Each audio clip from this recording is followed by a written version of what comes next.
दें, या वो पुराना जो जो केस है उसको रहने दिया जाए। मगर बिल्कुल ये बात इस तरीके से कुछ चल रही है जो मुझे नजर आ रहा है, बट दिस बिल्कुल। Is very dangerous. आप देख रहे हैं तस्वीरें, 5-10 हजार बंदे इकट्ठे हुए हैं, हाँ, और ये हमेशा at the drop of a hat ये इतने बंदे इकट्ठे कर लेते हैं, आराम से। और बड़े मिलिटेंट हैं। आप देखिए इनका जज्बा और इनकी नारे बड़े मिलिटेंट हैं, जाहिर देखिए है, जाहिर है। सेठी साहब, आप तो पंजाब के वजीर आला भी रहे हैं एक जमाने में।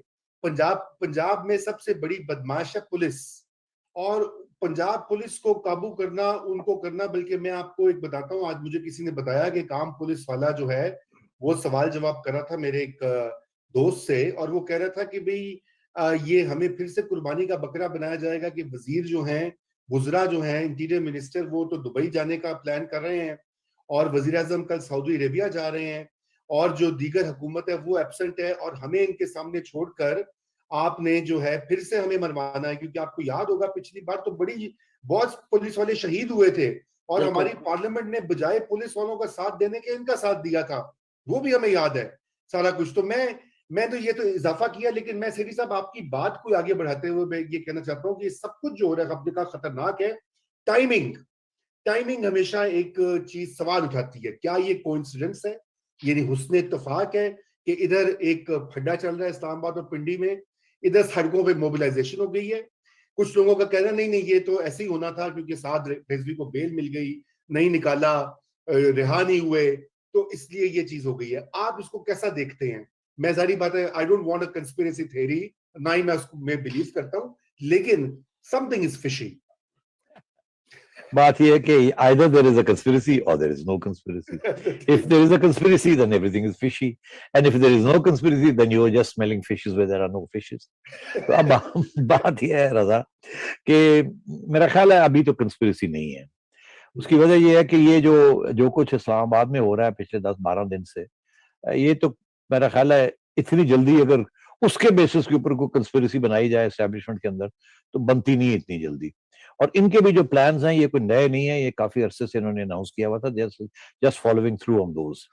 मगर मैं ये जरूर कहूंगा कि ये जो पीडीएम ने भी लॉन्च कर दी है अपनी पूरी तहरीक और जलसे जुलूसों की, और इन्होंने भी कर दी है, इसका एक ही नतीजा है कि पीडीएम वाले भी देख के कि ये मिलिटेंसी के बगैर काम नहीं चलेगा, एन मुमकिन है वो वहां भी मिलिटेंसी हो, वहां भी टीयर गैसिंग हो, वहां भी फिर मसले बन जाएं जब वो सड़कों पे निकले हो। क्योंकि उनका ये प्लान नहीं है कि जी बड़े बड़े जलसे करके घर चले जाने। उनका यही प्लान है कि जलसे, छोटे छोटे जलसे करने, फिर मार्चेस करनी, फिर एहतजाज करना, फिर शोर शराबा करना, फिर ये जिस तरीके से ये एहतजाज करे, मार्च करना, फिर वो मार्च जब करते हैं तो लोग हाथ से भी निकल जाते हैं, गुस्सा भी होता है उसमें। कल को कोई ना कोई वहां से दो गोली चल जाए जैसे मॉडल टाउन में हुआ था, पता ही ना चले गोली कहीं कहाँ से आई, किसने दी, तो फिर क्या होगा? पीडीएम के ऊपर हो जाए, इनके ऊपर हो जाए, आज इनके लोग और मारे जाएं, क्या होगा? तो मैं समझता हूँ कि आपको पता है मैं कब से ये कह रहा हूँ, एक चिंगारी चिंगारी चिंगारी चिंगारी, चिंगारी किसी जगह से भी लग सकती है, कहीं भी लग सकती है, कभी भी लग सकती है। और अवाम इतनी थकी हुई है, गुस्से में है, टूटी हुई है कि किसी वक्त भी, आज लबाइक में 5,000 10,000 लोग इकट्ठे हो गए, पीडीएम में 5,000 10,000 हो जाएंगे। छोटे छोटे शहरों में अगर अगर मजदूर और किसान और बाकी प्रोफेशनल क्लासेस वो भी सोचे कि अब वक्त आ गया है, बिकॉज मैंने देखी है ना यहाँ जो तहरीक जब बनती है, 70s की भी देखी है, कैसे ही शुरू होती है बात और फिर बढ़ती जाती है, बढ़ती जाती है। 200-200 300-300 लोग निकलने आज शुरू हो जाते हैं हर मोहल्ले में, हर गली में, और हर जगह पे छोटे छोटे धुएं निकलने शुरू हो जाते हैं। तो फिर उसके बाद 15-10-12 दिन अगर ऐसे चले तो फिर हलचल शुरू हो जाती है, एस्टेब्लिशमेंट के अंदर भी, हुकूमत के अंदर भी, पार्लियामेंट के अंदर भी, और एंड सो ऑन। तो मैं समझता हूँ कि ये मैंने अभी आज जो लिखा है मैंने इदारिया, उन्होंने यही कहा है कि विंटर ऑफ आवर डिसकंटेंट, मतलब है कि ये 3 महीने अगले बड़े खतरनाक हैं, और बहुत खौफनाक इसलिए हैं बिकॉज अब कुछ भी हो सकता है। हाइब्रिड सिस्टम के अंदर भी दरार बहुत सीरियसली आ गई है, और ऊपर से आवाम भी उठनी शुरू हो गई है मुख्तलिफ एरियाज में, मुख्तलिफ रीजंस के लिए। जी सोलंकी साहब, लगता है आप कुछ कहना चाह रहे थे, प्लीज। जी मैं सिर्फ ये कहना चाह रहा था कि ये जो सूरत हाल है ये काफी दिनों से चल रही थी। पहले ये लोग बैठे और उसके बाद उन्होंने कहा कि अगर हमारी बातें नहीं मानी तो हम फिर कोई अगला कदम उठाएंगे। तो ये ऐसी चीज नहीं है कि जी हुकूमत को, एजेंसीज को पता नहीं था।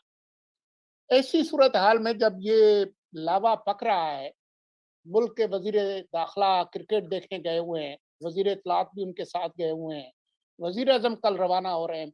मुझे नहीं पता उनके साथ कौन कौन जा रहा है वजीर अजम के साथ, लेकिन ये क्या मुल्क ऑटो पायलट पे है? कोई इंचार्ज है? क्या और जो क्राइसिस हैं वो कम है? ये किस तरह की गवर्नेंस है? सोलंकी साहब, आप छोड़े, आखिरी कैबिनेट मीटिंग आपने, प्राइम मिनिस्टर साहब ने 2-3 घंटे काबीना को फहाशी कंटेंट के ऊपर लेक्चर्स दिए हैं, और वो उनको तो ये चीजों का पड़ा हुआ है, उनको तो इकोनॉमी का या प्रोटेस्ट का या और जो क्राइसिस चल रहे हैं उनकी तरफ से तवज्जो ही नहीं है। वो तो और बातें कर रहे हैं, कुछ किसी और दुनिया में है वो। तो आप कह रहे हैं कि मैं क्या कहूँ अब अच्छा, जी, मगर मैं इम्पोर्टेंट बात ये है कि आपने बात कही कि उनके साथ कौन कौन गया है। आपने 2 बातें कही, एक तो आपने कहा कि जी अभी तक नोटिफिकेशन नहीं आया, और जी, दूसरा आपने कहा कि वो गए हैं, उनके साथ पता नहीं कौन कौन गया है। अब बड़ी इंटरेस्टिंग बात है, बिकॉज शेख रशीद साहब ने भी, फवाद चौधरी साहब ने भी, और दूसरे हलकों ने भी मीडिया को ब्रीफिंग्स दी हुई हैं कि जुमे के दिन तक हो जाएगी नोटिफिकेशन, मगर अभी तक तो नहीं हुई। अब पता नहीं किस वक्त जाके होगी, मगर अभी तक तो नहीं हुई। और अगर वो अब सऊदी अरेबिया के दौरे पे चले गए हैं, तो नोटिफिकेशन के ऊपर तो प्राइम मिनिस्टर के साइन होने होते हैं, उसके बगैर तो हो नहीं सकती। तो अगर वो चले गए हैं, निकल गए हैं या निकल रहे हैं, या तो उससे पहले, जाने से पहले कर जाएं और अनाउंस हो जाए व्हाइल इज अवे, या फिर वो आके करेंगे। मुझे समझ नहीं आ रही कि ये डिले जो हो रही है, इसके 2-3 ही वजूहत हो सकती हैं, बड़ी ज्यादा तो इसकी वजूहत हो नहीं सकती। एक तो यही कि जी वो कहा गया है कि कोई ऐसा दिन चुना जाएगा जो कि अच्छा होगा प्राइम मिनिस्टर के लिए, उनके मुकद्दर के लिए, एंड सो ऑन। वो दिन जो है कोई और चुनेगा, उसके तरीके से उसकी बात होगी। अब मैं क्या कहूँ यार, आप समझ ही रहे हैं मैं क्या कह हाँ रहा हूँ। हाँ ना ये हाँ, अब क्या मेरे से कहलवाना चाहते हैं। तो बात यह है कि वो फिर कहीं और फैसला होगा, और वो फिर बताया जाएगा कि जी चांद सितारे जो है वो कहाँ ले जा रहे हैं आपको, और कहाँ आपने करना है। तो ये तो चलो 1 दिन और 2 दिन और, मगर इसके साथ हो ये रहा है कि वो जो दराड़ है ना, जो डिस्ट्रस्ट है between establishment and Imran Khan, बढ़ रही है, और बड़ी बेचैनी है वहाँ। मेरी सारी सोर्सेज यही कह रही हैं कि नाराजगी भी है, बेचैनी भी है, कि गेम क्या है। वो मतलब एक तरफ तो उन्हें समझ भी आती है कि जी वो कैदी है किसी और के, और वो अ, जो वो कहते हैं बेटर हाफ वो ही करते हैं, मगर दूसरी तरफ ये नहीं समझ आती कि भाई अगर ऐसी बात है तो हमें बता दो, हम इंतजार कर लेते हैं।